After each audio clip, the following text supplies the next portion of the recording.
వేదికని అలంకరించినటువంటి యువమోర్చా రాష్ట్ర అధ్యక్షులు గణేష్ కుండే గారు, మరి ఈనాటి ముఖ్య అతిథి అనేటువంటి మన floor leader Shri LAT Maheshwara Reddy గారు, గౌతమ్ రావు గారు, శిల్పారెడ్డి గారు, గోల బాలరాజు గారు, అదేవిధంగా చాడు శ్రీనివాస్ గారు, జయశ్రీ గారు, అందరికీ పేరు పేరున యువమోర్చా నాయకులకు, పత్రికా విలేకరులకు, ఇక్కడ విచ్చేసినటువంటి యువమోర్చా కార్యకర్తలకు అందరికీ కూడా నమస్కారం.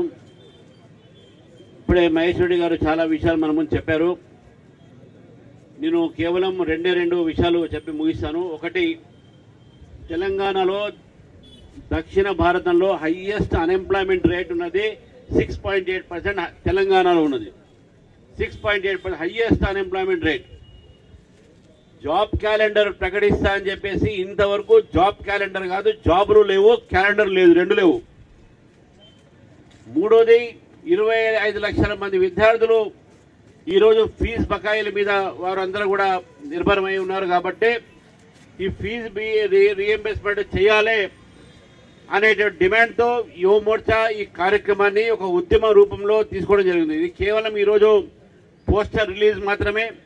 ఇది ప్రారంభము. ఈ యొక్క లడాయి ఏతుందో ఇది ముందుకు కొనసాగుతుంది. ఇది మొట్టమొదటి యొక్క కార్యక్రమం. ఈ యొక్క కార్యక్రమము కంటిన్యూస్గా ఫీజు రీఎంబర్స్మెంట్ అయ్యే వరకు ఇది నడుస్తూనే ఉంటుంది. యువమోర్చా, మహిళా మోర్చా కలిసి ఈ కార్యక్రమాల్లో మా ఎమ్మెల్యేలు, మా ఎంపీలు దీన్ని ముందుకు తీసుకుపోతారు. కాబట్టి ఈరోజు ఫీ రీఎంబర్స్మెంట్ సంబంధించినటువంటి ఈ లడాయి ఏతుందో హైకోర్టు చెప్పిన తర్వాత కూడా, చీవాట్లు వేసిన తర్వాత కూడా ఈ ప్రభుత్వం చలనం లేదు. ఈ ప్రభుత్వానికి చలనం లేదు కాబట్టి విద్యార్థులు ముందుకు కదిలొచ్చి ఈ ప్రభుత్వం దిగొచ్చేదాకా, ఫీ రీఎంబర్స్మెంట్ ఇచ్చేదాకా మనం పోరాడుతూనే ఉంటాం.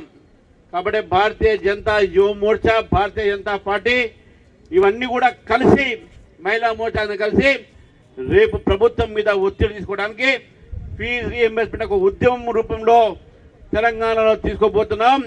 విద్యార్థుల్ని కోరుతా ఉన్నాను, శాంతియుతంగా ఈ ప్రభుత్వం మీద మనం పోరాడాలి. కలిసి రాండి, కలిసి ముందుకు పోదాం.